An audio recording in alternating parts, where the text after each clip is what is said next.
It was a crisp autumn evening in the suburban neighborhood where everything appeared serene on the surface.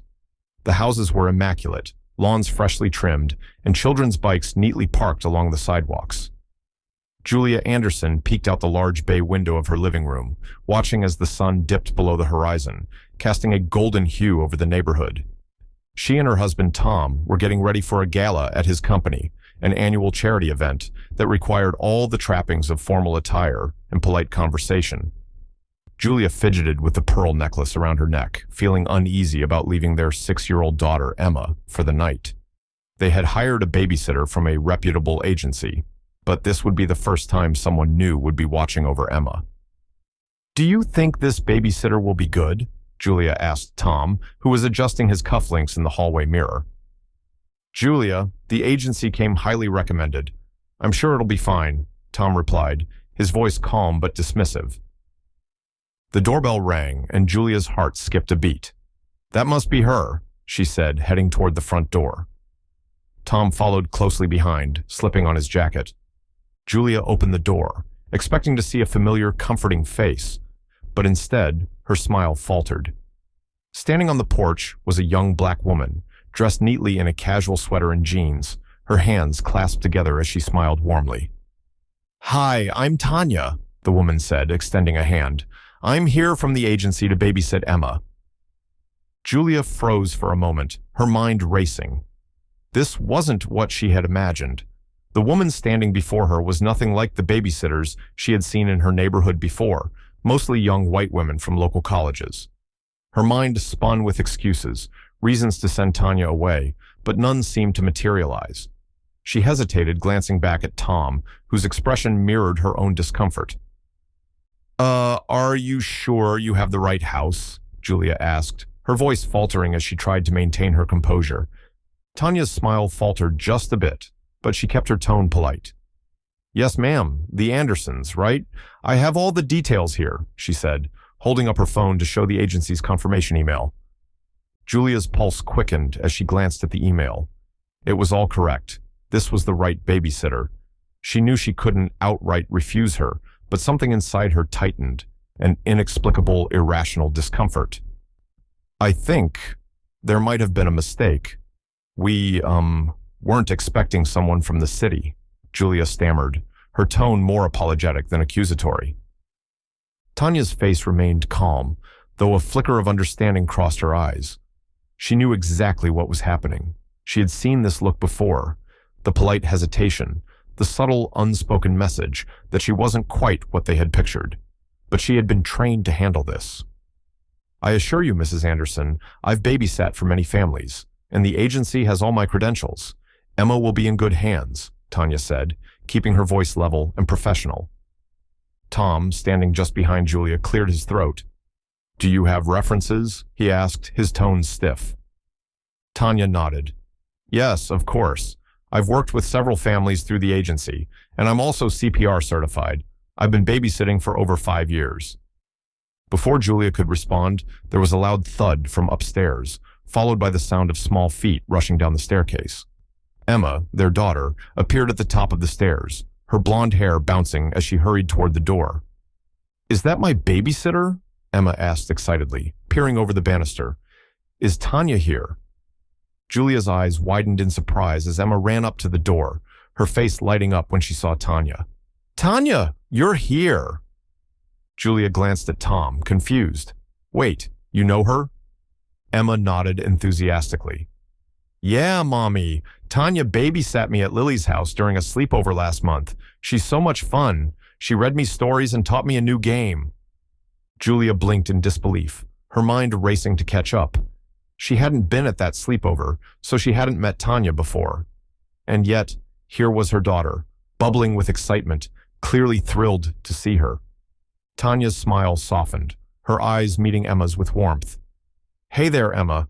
It's good to see you again," she said, crouching down to Emma's level. "Are you ready for some more fun tonight?" Emma giggled, nodding eagerly, and reached for Tanya's hand as if they were old friends.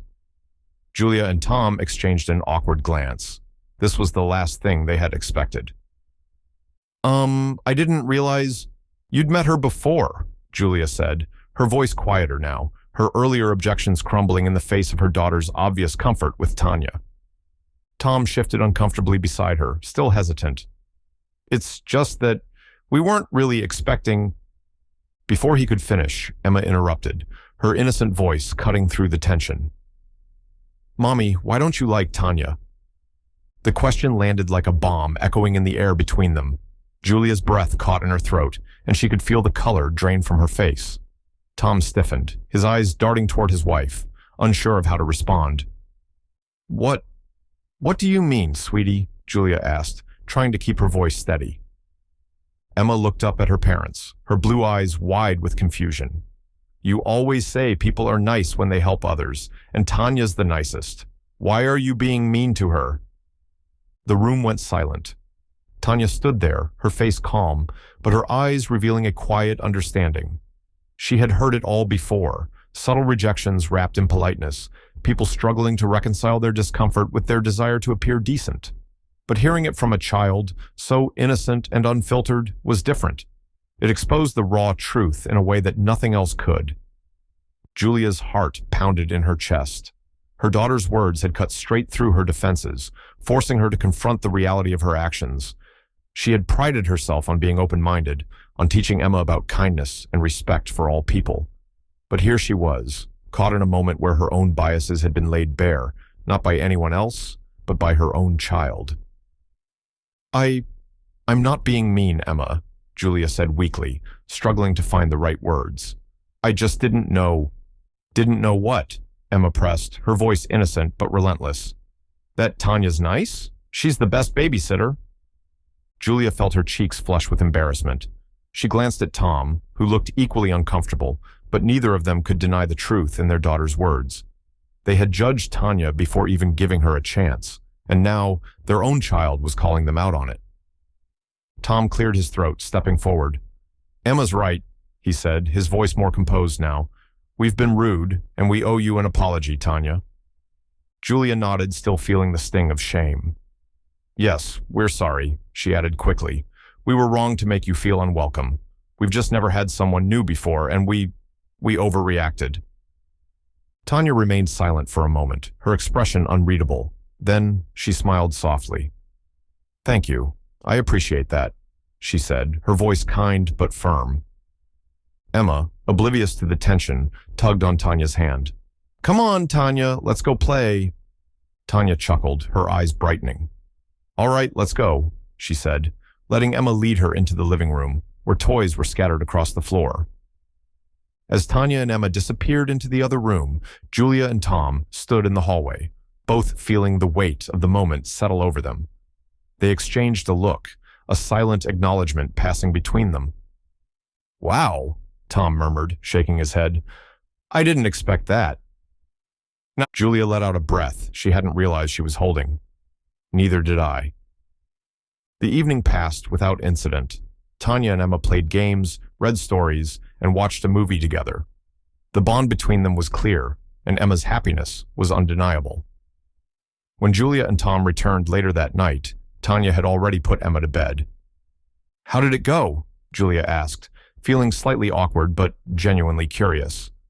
Tanya smiled as she gathered her things. Emma was great, as always. She's a joy to be around. Julia hesitated for a moment, then spoke quietly. Thank you, Tanya, not just for tonight, but for everything. I'm sorry for how we acted earlier. I didn't realize how much Emma adored you. Tanya looked at Julia, her gaze steady. It's okay, I understand, but I'm glad you gave me a chance. Tom, standing beside Julia, nodded. We're grateful for that, he said, his tone more sincere than it had been earlier in the evening. Tanya smiled one last time before heading toward the door. Take care, Mr. and Mrs. Anderson, and tell Emma I'll see her soon. As the door closed behind Tanya, Julia and Tom stood in the quiet house, their minds still replaying the events of the night. Emma's innocent question, "Why don't you like Tanya?" lingered in the air, a reminder of how quickly the pure honesty of a child can lay bare truths that adults often try to hide or excuse. They walked together into the living room, the echoes of Emma's laughter still faint in the space. Julia sank onto the couch, her fingers absent-mindedly brushing the armrest as her mind replayed the entire interaction. "I can't believe we acted like that," she finally said, breaking the silence. Her voice was low, tinged with regret. Tom sat down next to her, resting his elbows on his knees. "Yeah, I don't know what got into us." He paused, rubbing the back of his neck. "It's just, we had this picture in our heads, and when it didn't match up." "I know," Julia cut in, her voice tight. "But what does that say about us? Emma didn't see any of that. She just saw someone she liked, someone who was kind to her." Tom leaned back, letting out a deep breath. "She saw things more clearly than we did." For a moment, they sat in silence, both lost in thought. It was a strange feeling, being confronted by their own child's clarity and innocence in a way that forced them to confront something uncomfortable about themselves. Julia had always thought of herself as progressive, open-minded, the kind of person who would never judge someone by their skin color. Yet, tonight had revealed a truth she hadn't wanted to face. "We need to do better," Julia whispered, her voice cracking slightly. "For Emma's sake. For our sake. I don't want her growing up thinking it's okay to treat people like that." Tom nodded in agreement. "You're right. It's one thing to teach her about kindness and equality, but it's another to actually live it." Julia's eyes drifted toward the stairs, where Emma was sound asleep. "She's watching us, She sees everything." Tom followed her gaze. "Yeah, she does." As the clock ticked softly in the background, they both realized that this was more than just a moment of discomfort. It was a turning point. Emma's question had forced them to confront something they had perhaps been too blind or too afraid to see before. That the small biases, the unspoken discomforts, the things they brushed off as no big deal, were actually shaping how they moved through the world, and more importantly, how they raised their daughter to do the same.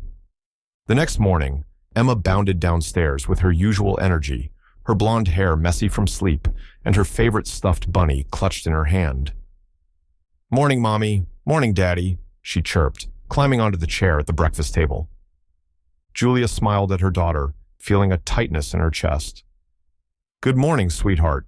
Did you sleep well?"